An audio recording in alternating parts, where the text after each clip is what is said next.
ఈరోజు మనం తెలుసుకోవాల్సినటువంటి కొన్ని మాటలు ఉన్నాయి కనుక వాటిని మనం ధ్యానిద్దాం ప్రియులారా. Praise the lord. లూకా సువార్తలో 2వ అధ్యాయము 11వ వచనంలో చూస్తే ఏమని రాయబడి ఉందనంటే, దావీదు పట్టణమందు నేడు రక్షకుడు మీ కొరకు పుట్టి ఉన్నాడు, ఈయన ప్రభువైన క్రీస్తు. మీ కొరకు ఎవరు పుట్టి ఉన్నాడట? ఎవరు? రక్షకుడు. హల్లెలూయా. ఈ రక్షకుడు ఎవరిని ఎప్పుడు రక్షిస్తాడు, ఎలా రక్షిస్తాడు? హల్లెలూయా చెప్పండి. ఈ రక్షకుడు ఎవరిని ఎప్పుడు రక్షిస్తాడు, ఎలా రక్షిస్తాడు అని అంటే, ఏ సమయంలో అయినా రక్షిస్తాడు, ఏ పరిస్థితుల్లో అయినా రక్షిస్తాడు, ఏ విధానంలో అయినా దేవుడు మిమ్మల్ని రక్షిస్తాడు. రక్షకుడు మిమ్మల్ని రక్షించేవాడే కానీ మిమ్మల్ని బాధ పెట్టేవాడు కానే కాదు. హల్లెలూయా. అందుకే దేవుడు వాక్యం ఏమైనా సెలవిస్తున్నారంటే, మీ కొరకు రక్షకుడు పుట్టి ఉన్నాడు. ఈ రక్షకుడు ఎంత గొప్పవాడు అంటే, పుట్టక ముందు ఇతని గురించి క్రీస్తుకు పూర్వం అనేవారు, పుట్టాక ఇతని గురించి క్రీస్తు శకం అన్నారు. అంటే రక్షకుడు పుడతాడని, పుట్టి ఉన్నాడని, పుట్టబోతున్నాడని విధానాన్ని మనకేం చెప్పారు? అతను పుట్టక ముందే చెప్పుకున్నారు, తర్వాత అతను పుట్టిన తర్వాత కూడా చెప్పుకున్నారు. హల్లెలూయా. అందుకే బైబిల్ లేఖనాలు ఏమైనా సెలవిస్తున్నాయంటే, వాక్యంలో ఈ రక్షకుడు మీ కొరకు పుట్టి ఉన్నాడు కనుక మీరు ఏ విషయంలో అయినా సరే నేర్చుకోవాల్సింది ఏంటి అని అంటే, ప్రభువైన యేసుక్రీస్తుని యందు ధైర్యం తెచ్చుకోమంటున్నాడు. ఎందుకు ధైర్యం తెచ్చుకోమంటున్నాడంటే, మన పరిస్థితులన్నీ కూడా మనం దుఃఖపడతాయి, వేధించే పరిస్థితులు ఉంటాయి, బాధ పెట్టే పరిస్థితులు ఉంటాయి, కొన్ని జయించే పరిస్థితులు ఉంటాయి, కొన్ని జయించలేని పరిస్థితులు ఉంటాయి. ఏ పరిస్థితుల్లో అయినా సరే దేవుడు సెలవిస్తున్నాడు, అన్నిటినీ మీరు జయించేవారుగా దేవుడు చేస్తాడు. ఆయన ఏం చేయాలంటే, ఆత్మతోనూ సత్యముతోనూ ఆయన ఆరాధించేవారుగా, ఆయన గణపరిచేవారుగా, ఆయన మహింపరిచేవారుగా ఉంటేట ఈ రక్షకుడు మన అవసరాలన్నీ తీర్చిపెడతాడు లేదా?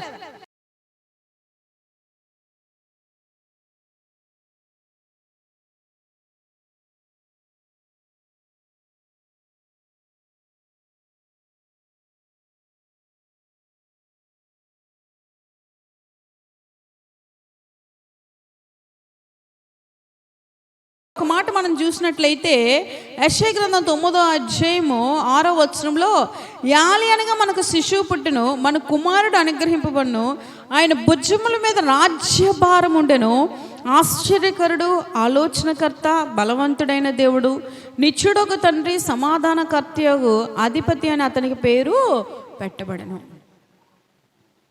ఈ రక్షకుడికి మనం యేసు ప్రభు, యేసుక్రీస్తు అని మనం అనుకుంటున్నాం. కానీ ఇక్కడేమంటున్నాడంటే, ఆశ్చర్యకరుడు అతను, ఆలోచనకర్త, నిత్యుడొక తండ్రి, సమాధానకర్త. ఈ ఆశ్చర్యకరుడట, మీకు ఏం కావాలో కార్యాలని, ఆశ్చర్యకరమైన కార్యాలు దేవుడు చేస్తాడు. ఆలోచనకర్త అంటే కొన్ని పనులు మనం ఎలా చేయాలి, ఏం చేయాలో తెలియక అనేక సమస్యలు కూరికిపోతూ ఇందులో నుంచి ఎలా బయటపడాలని ఆలోచిస్తారు. అటువంటి వారి కొరకు ఏమని చెప్తున్నాడంటే, ఆలోచనకర్త, నిత్యుడొక తండ్రి. నిత్యుడొక తండ్రి అని అంటే నిత్యం మీకు ఒక తండ్రిగా ఉంటాడు కదా. మన తల్లిదండ్రులు ఒక వయసు వస్తే వాళ్ళు కళ్ళు మూసే సమయం వచ్చేస్తుంది. ఎందుకని? పుట్టిన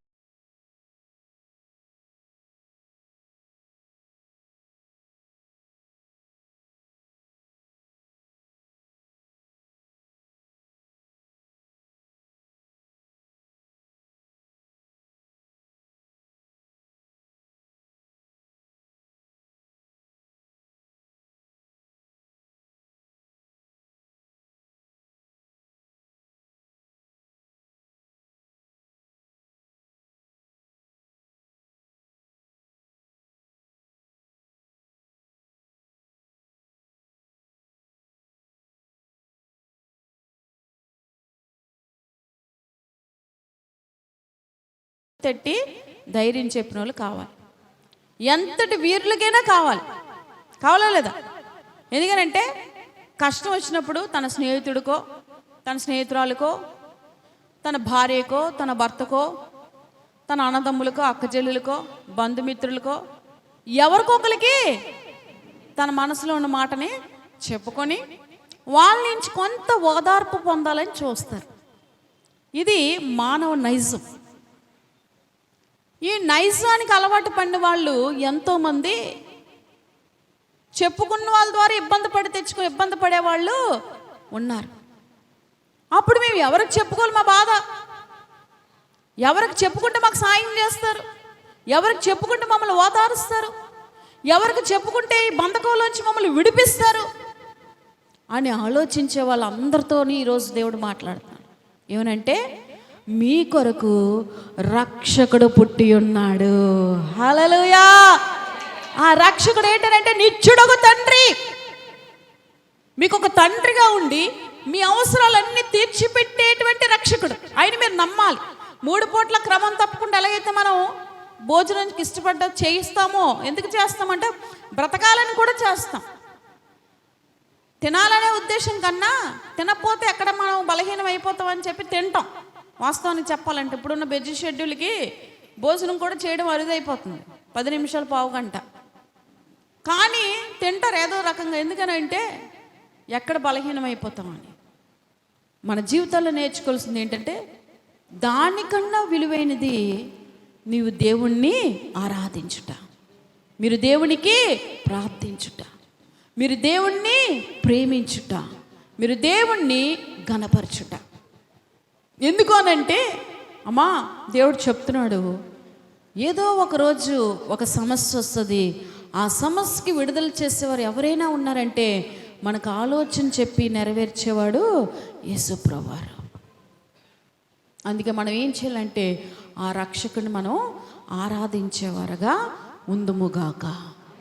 ఆ రక్షకుడు మీ కొరకు పుట్టి ఉన్నాడని ధైర్యము కలిగి జీవించుదురుగాక. ఆయన నిత్యుడొక తండ్రి అంటున్నాడు. అందుకే నేను నిత్యము నీతోనే ఉంటాను, నువ్వు ఎక్కడికి వెళ్ళినా నీతోనే వస్తాను. ఒక తండ్రిగా నీ అవసరాలన్నీ తీర్చి పెడతాను. ఏ పరిస్థితిలో నీ ఉన్నప్పటికి కూడా నీ బాధ ఏంటో నాకు 3 పూట్ల చెప్పుకోవటమే, మీ సమస్య ఏంటో మాకు విన్నపించుకోవటమే. ప్రభువా, నీ చిత్తము జరిగే విధముగా నా యొక్క సమస్యకు విడుదల కలుగునుగాక. ఆమేన్ అనుకుని మనం ముందుకు వెళ్తే ఆ పరిస్థితులు ఎలాంటివైనా సరే దేవుడు మనల్ని విడిపిస్తాడు. ఎందుకనంటే అబ్రహాము గురించి మనం చూసినట్లయితే, అబ్రహాము పరిస్థితి ఏంటంటే లేక ఇచ్చిన ఒక కొడుకుని వరం అడుక్కునే దేవుడే బలిచ్చిమన్నాడు. ఎలా ఉంటుందండి? ఎవరైనా బలి కోరితే దేవుడి దగ్గరికి వెళ్ళి, అయ్యా నువ్వు బలి అడుగుతున్నారు పలానా వాళ్ళు, నా కొడుకుని రక్షించు, నా కొడుకు నాకు దక్కేటట్టు చెయ్యు, చాలా కాలానికి పుట్టాడు నా కొడుకు లేకపోతే నేను ఎలా బతుకుతానయ్యా అని అడగడానికి ఇతను పూజించి అయినా బలి అడిగాడు. హల్లెలూయా చెప్పండి. అందుకనే అక్కడ అడిగినప్పుడు కొడుకు అడిగే మాటకి అబ్రహాము హృదయంలో ఉన్న మాట ఏంటనంటే, అబ్రహాంలో ఉన్న గొప్పతనం ఏంటనంటే, ఇచ్చినోడే అడిగాడు కాబట్టి అడిగినోడికి ఇచ్చిడమే అని ఫస్ట్ నిర్ణయం తీసుకున్నాడు. ఆ మనసు ఎంతమందికి ఉంటుంది ఈరోజు? ఆ మనస్సు కలిగి ఉన్నవారే నిజమైన రక్షకుడితో కలిసి ఉన్నవారు అవుతారు. హల్లెలూయా. ఎంత గొప్ప మనసు అంటే అబ్రహాముది! దేవుడే ఇచ్చాడు, దేవుడే అడుగుతున్నాడు. దేవుడు ఎలా చెప్తా అలా నేను చెయ్యాలి అంతే. ముందు కానీ వెనక కానీ ఆలోచించుకోలేదు. అదే మనలాంటి వాళ్ళం అయితే ఇది దేవుడు చెప్పింది కాదు, వాళ్ళ సొంత మాటలు చెప్తున్నారు, ఏదో అపశృతి స్వరం విన్నా మనం దేవుడి స్వరం కాదు, ఇది వేరే స్వరమేమో అని ఆలోచించుకుంటాం. కానీ అబ్రహాం అలాగా ఆలోచించలేదు. దేవుడు వరం ఇస్తాడు కానీ ఆయన అందరికీ ప్రాణం పోస్తాడు కదా. అలాంటిది ఇతనేంటి ఎలాగ అడుగుతున్నాడు అనే ఆలోచన కూడా లేదు. కొడుకు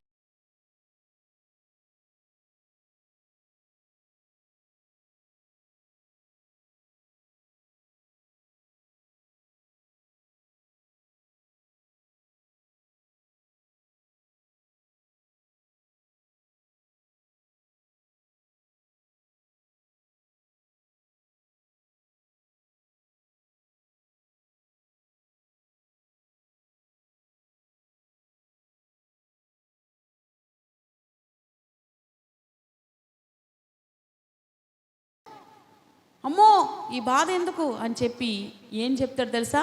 జ్ఞానవంతుడు చాలా చక్కగా చెప్తాడు, దేవుడే చూచుకున్ను. హల్లెలూయా! దేవుడే చూచుకున్న అనడానికి నిదర్శన అబ్రహాము. ఎందుకంటే బంధాన్ని పుట్టిన కుమారుని కూడా ఇవ్వడానికి వెనక్కి తీయకుండా ముందుకు అడిగేశాడు. ఈరోజు ఉన్నారా మీరు అలాగా? కాయగలుగుతున్నారా? వినగలుగుతున్నారా? దేవుడి కొరకు నిలబడగలుగుతున్నారా? అటువంటి మనసు కలిగి ఉన్నారా? అబ్రహాం లాంటి వారు. దేవుడు చెప్తున్నాడు, మీ కొరకే రక్షకుడు పుట్టి ఉన్నాడు, మీ కొరకే రక్షకుడు పుట్టి ఉన్నాడు. భయపడకూడదు మనం. హల్లెలూయా! ఇక్కడ అదే చెప్తున్నాడు. ఏమనంటే అబ్రహాం దేవుడే చూచుకున్నాను ఎప్పుడైతే అన్నాడో, ఆ సమస్యల గడ్డ సమస్యల్లో కూడా నిలబట్టు నేర్చుకుని దైవ చిత్తాన్ని చేయడానికి లోబడ్డాడు. దేవుడు పరీక్ష పెడతాడు అలాగే ఒక్కొక్కసారి. మీకు దైవ చిత్తాన్ని చేస్తారా చెయ్యరా అని చెప్పి ఒక పరీక్షను పంపిస్తాడు మన దగ్గరికి. మనం ఏం చేయాలి తెలుసా? ఆ పరీక్షకి లోబడి ఆ పరీక్షలో పరీక్ష అంటే ఏంటి? సుఖవా? సంతోషమా? పరీక్ష అంటే ఏంటి? అంతా కష్టంతో కూడిందే. చదివినా సరే పరీక్ష అనగానే ఒక టెన్షన్తో ఉంటారు ఎవరైనా సరే. కాలేజ్కి వెళ్ళి ఎగ్జామ్స్, కాలేజ్కి రోజు హ్యాపీగా వెళ్ళిపోతారు. ఎగ్జామ్స్ ఉన్నాయంటే ఆ ఫీలింగ్ ఎలా ఉంటుందండి స్టూడెంట్స్కి? చాలా ప్రెషర్గా ఫీల్ అవుతారు, చాలా టెన్షన్గా ఫీల్ అవుతారు. వాళ్ళకనే కాదు, ఏ టైంలో ఎవరికి ఏ పరీక్ష ఉంటే ఆ పరీక్షలకి వాళ్ళు అలా ఫీల్ అవుతూ ఉంటారు. దేవునికి స్తోత్రం చెప్పండి. హల్లెలూయా! అలాగే ఇక్కడ అబ్రహాముకు పరీక్ష జరుగుతుంది. దేని మీద అంటే అబ్రహాము దేన్నైతే ఇష్టపడతాడో దాని మీదే పరీక్ష. ఈ పరీక్షకి అబ్రహాం ఏం చేశాడు? ఐఎమ్ రెడీ అన్నాడు. అనబోతురికి దైవ చిత్తాన్ని చేయడానికి సిద్ధమైపోయాడు. అన్నీ ఏర్పాటు చేస్తాడు, కట్టెలు అన్నీ చక్కగా, నిప్పు అన్నీ రెడీ చేశాడు. తప్పని కొడుకు చేతులు కట్టి పైన పెట్టేశాడు. హల్లెలూయా! వెంటనే దేవుడు ఏమన్నాడంటే అబ్రహామా అని పిలిచాడు. పెళ్ళిపడతారికి అయ్యా అనేటప్పటికి ఆ పొట్టేలను తీసుకొచ్చి బలి అర్పించమన్నాడు. కనుక దేవుడు మనకి ఎప్పుడు అన్యాయమో చేయడు. అటువంటి గొప్ప దేవుడే ఈ లోకరక్షకుడు. కనుక దైవ చిత్తానుసారంగా వెళ్ళేటప్పుడు మన ఇష్టానికి వ్యతిరేకమైనటువంటి పరిస్థితులు ఎదురైనా దాన్ని మనం సాధించుకుంటూ, తాలుకుంటూ, తట్టుకుంటూ ముందుకు వెళ్తే అప్పుడు దైవ కార్యం మీలో జరుగుతుంది. ఎప్పుడైతే ఆ దైవ కార్యం మీలో జరిగిందో మీరు క్రీస్తునందు ధన్యులు. కనుక క్రీస్తు మీలో పుట్టాడు అని అంటే యేసుప్రభు సిలువ వేసుకోవడం, తెల్ల బట్టలు వేసుకోవడం, క్రిస్మస్ రోజు 4 కేకులు తినేయడమో, కట్ చేసుకొని 4 అగరబత్తులు వెలిగించుకున్నట్టుగా క్యాండిల్స్ వెలిగి తిప్పేయడమో కాదు. హల్లి చెప్పండి కదా. చాలామంది క్రిస్మస్ రోజు క్యాండిల్స్ ఈ సెమీ క్రిస్మస్లో వెలిగిస్తున్నారు. దేనికంటే ఆరిపోయిన జ్యోతులు, వెలగలేని జ్యోతులు క్రీస్తులో వెలిగింపబడాలి. హల్లెలూయా! అంతేగాని అదొక ఆచారం కాదు. చీకట్లో ఉన్నప్పుడు చూడండి, అంత చీకట్లో వెలుగు చూపిస్తారు. అంటే క్రీస్తు వెలుగు మీ మీద ప్రకాశింపబడునుగాక. హల్లెలూయా! అంతే ప్రియులరా. అబ్రహాముకి ఎలా ఉన్నాడు దేవుడు? నిత్యుడగు తండ్రిగా ఉన్నాడు. తర్వాత ఏమన్నాడండి? నిత్యుడగు తండ్రి. తర్వాత ఏమన్నాడు? సమాధానకర్త. ఏ విషయంలో అయితే మీకు సమాధానం లేదో ఆ విషయంలో దేవుడు మీకు సమాధానాన్ని ఇచ్చేవాడు. అన్ని పరిస్థితుల్లో కూడా దేవుడు సమాధానాన్ని ఇస్తాడు. ఎంతమంది అంటే మరణ పడకల మీద ఉండి నేను ఇంక చనిపోతాను, నాకు బ్రతుకు లేదు అనుకునేటప్పుడు దేవుడు ఏమి ఇచ్చేవాడని తెలుసా? సమాధానం ఇచ్చేవాడు. దేవుడు చెప్తున్నాడు, మీకు నిత్యుడొక తండ్రిగా ఉండటం అంటే మీ నడినెత్తి నుంచి అరికాల వరకు ఉన్న ప్రతి పరిస్థితిని కూడా దేవుడు పరీక్షించి, పరిశోధించి, మీ అవసరాలు తీర్చి మిమ్మల్ని కాచి కాపాడుతాడు. అందుకే ఈ రక్షకుడు మీ కొరకు పుట్టి ఉన్నాడు. సమాధానాన్ని ఇచ్చాడు. అక్కడ జీవం పోసాడు. మళ్ళీ ఆశ్చర్యకార్యం చేశాడు అక్కడ. సమాధానకర్త. కనుక వాక్యం తెలుసుకుని మీరు అందరూ, దేవుడి యందు భయభక్తులు కలిగిన మీరు అందరూ కూడా ఇటువంటి రక్షకుడు మీ కొరకు పుట్టి ఉన్నాడని సత్యం తెలుసుకొని అబ్రహాం లాంటి విశ్వాసంలో నిలబడి అబ్రహాముకు పెట్టిన పరీక్ష లాంటి పరీక్షలు జరుగుతునేటప్పుడు దేవుడి గురించి వేరేగా ఆలోచించుకోకుండా ఆయన పరీక్షలకు మనం లోబడుతూ ముందుకి సాగిపోతే విస్తారమైన దీవెనలు దేవుడు మనకి అనుగ్రహిస్తాడు. హల్లెలూయా. అందుకే అంటున్నాడు ఏమనంటే మీ కొరకు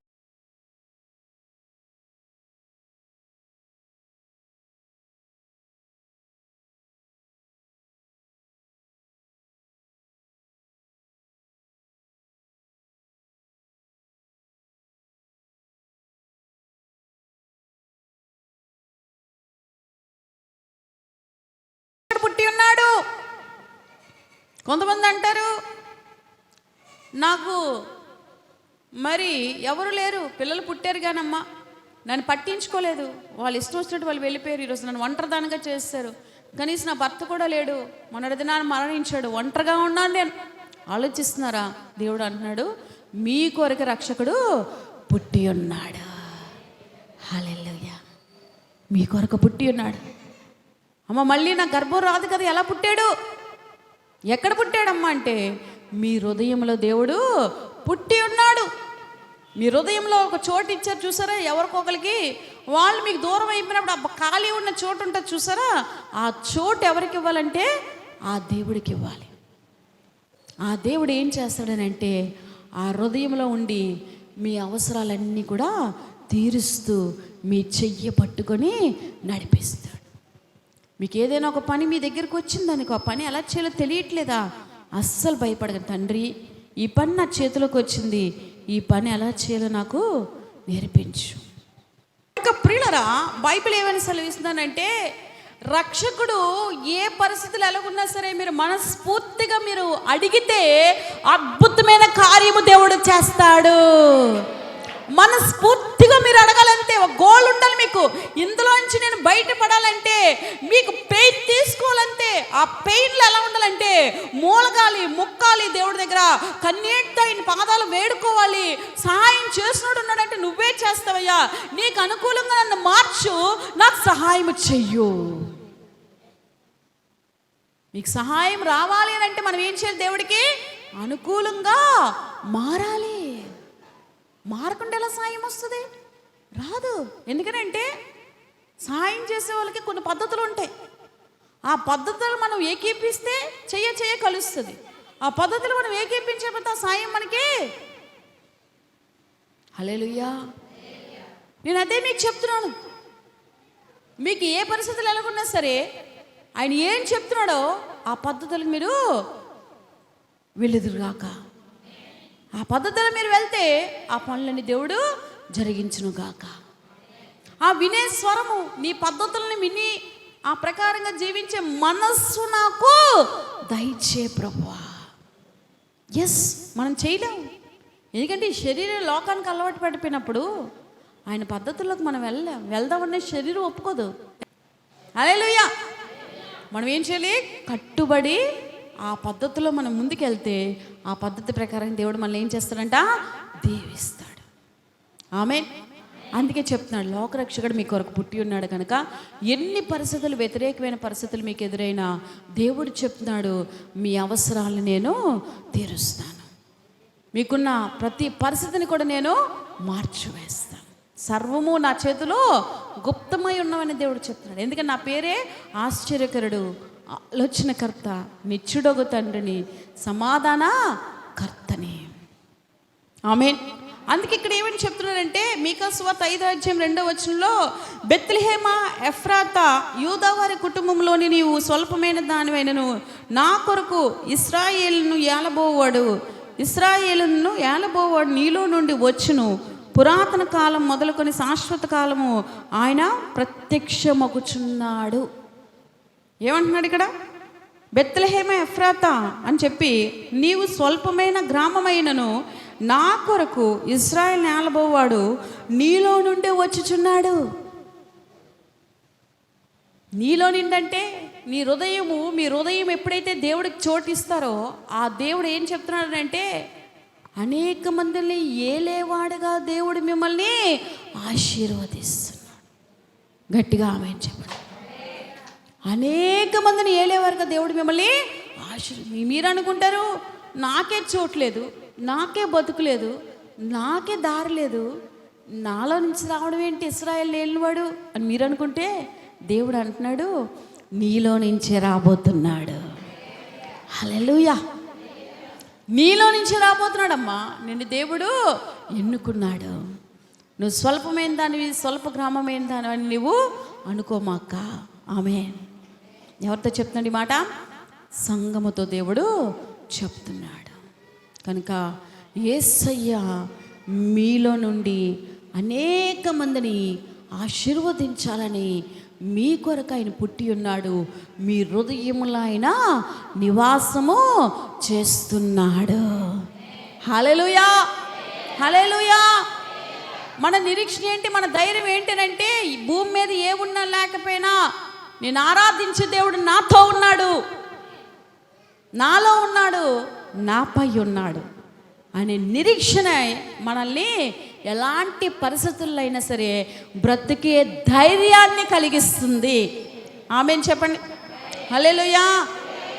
ఆయన వేడుకోండి, ఒక నూతన ద్వారాన్ని దేవుడు తెరుస్తాడు. మీ ఎడల నూతన మార్గాలను తెరుస్తాడు. ఆ మార్గాల్లో మీరు వెళ్ళినప్పుడు అద్భుతమైన కార్యం మీకు జరిగి తీరుతుంది. ఎవరు మిమ్మల్ని ఎంత తక్కువ చేసి చూసినా సరే, స్వల్ప గ్రామస్తురాలు అయినా సరే నీవు బాధపడిన అవసరం లేదు. లోకరక్షకుడే మీలో జన్మించి ఉన్నాడు.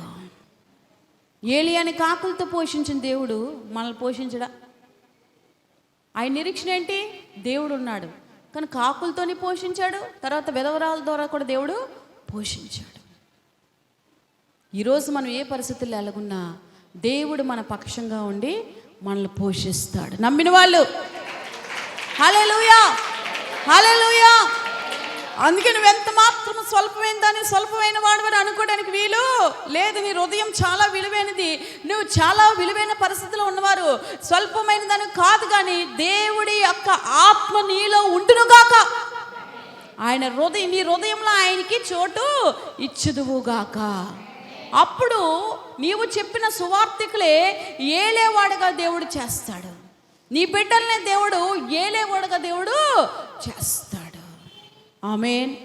అందుకే ఇక్కడ చెప్తున్నాడు కదా, లూకాసు సువార్త 2:10-11 అయితే ఆ దూత భయపడుకుడి, ఇదిగో ప్రజలందరూ కలగబోవు మహా సంతోషకరమైన సువర్తమానము నేను నీకు తెలియచేయుచున్నాను. దావీదు పట్టణమందు నేడు రక్షకుడు మీ కొరకు పుట్టి ఉన్నాడు, ఈయనే ప్రభువైన క్రీస్తు.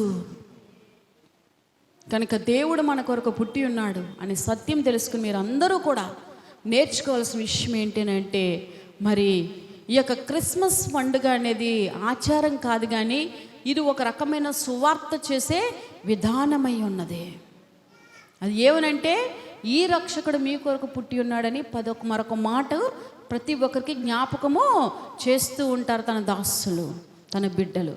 కనుక అలాగే ఈ సమయంలో మన కొరకు పుట్టి ఉన్న రక్షకుడు ఉన్నాడని చెప్పి మనము కూడా అనేక మందికి చాటింపు చేసి ప్రభువు వైపు వారు వచ్చినట్టుగా వారి ఆత్మ నిత్య నరకం నుంచి తప్పింపబడి దేవుడి రాజ్యంలో చేర్చబడునుగాక. వాక్యం ఆలకించిన మీరందరూ ఎక్కడున్నవారు అక్కడ మోకరించి తలలు వంచినట్లయితే మీ కొరకు ప్రత్యేకమైన ప్రార్థన చేయబడును. మహోన్నతుడా, మహిమోన్నతుడా, సర్వశక్తిమంతుడా, ఈ రక్షకుడు నాయన మా కొరకు పుట్టి ఉన్నాడు కనుక యేసయ్య నీ పాదాల దగ్గరికి వస్తున్నావు. ఈ రక్షకుని ప్రభా మా కొరకు నువ్వు ప్రభా పుట్టి ఉన్నావు అనే సత్యం తెలుసుకొని దేని విషయంలో కూడా చింతపడకుండా, బాధపడకుండా, దుఃఖపడకుండా నా దేవుడు మాతో ఉన్నాడని ఆనందము, సంతోషాన్ని కలిగించి గొప్ప మేలు జరిగించే ప్రభా నీకు స్తోత్రం. నీ యందు విశ్వాసం పరిపూర్ణమైనట్టుగా 3 పూట్ల మా సమస్యలు నీతో చెప్తూ విడుదల పొందుతూ అనేక మందికి నీవు చేసిన మేలుని చాటి చెప్తూ నాయన నీ గొప్పతనాన్ని వివరించే ధన్యతని ప్రతి ఒక్కరికి దయచేయండి. ప్రార్థనలో ఏకీభవిస్తున్న ప్రతి ఒక్కరికి దయచేయండి. ఎవరైతే నాకంటూ ఎవరు లేరు అని ఆలోచిస్తున్నారో నువ్వు ఉన్నావనే సత్యాన్ని వారికి తెలియపరిచి గొప్ప సాక్షిగా సాధనంగా నిలబెట్టుకోమని మహిమ, ఘనత, ప్రభావాలు మీరు మాత్రమే పొందుకోండి తండ్రి. ఎంతమంది అయితే ఈ యొక్క తండ్రి వేదంతో ఉన్నారో ఆ వేదనలోంచి వాళ్ళు విడిపించండి. అనారోగ్యంతో బాధపడుతున్న వాళ్ళు ముట్టుకొని స్వస్థపరచండి.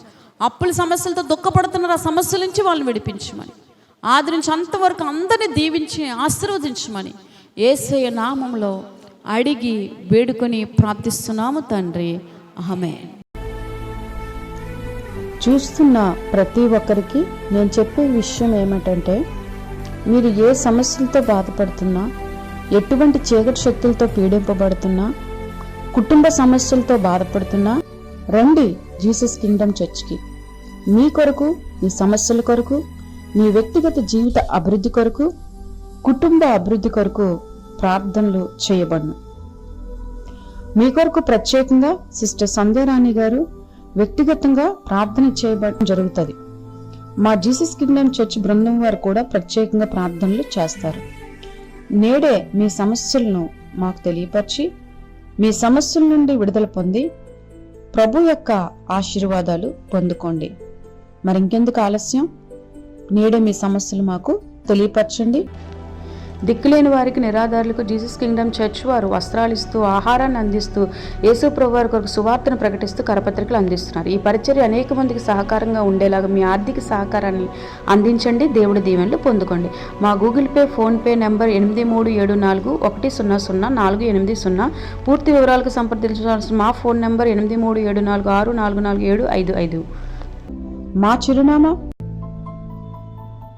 12-804 Gandhinagar, Thotagaruvu junction, Arilova, Visakhapatnam. Pin code number 530040. మా ఫోన్ నంబర్ 8374100480. 8374644755. కనుక మా ఫోన్ నెంబర్లను సంప్రదించండి. మీ విన్నపాలు మాకు తెలియపరచండి. ప్రత్యేకమైన ప్రార్థనలు చేయించుకోండి. జీసస్ కింగ్డమ్ చర్చ్కి వచ్చి ఆశీర్వాదాలు పొందుకోండి. ప్రభు మిమ్మల్ని ఎల్లవేళలా దీవించి ఆశీర్వదించును గాక. God bless you.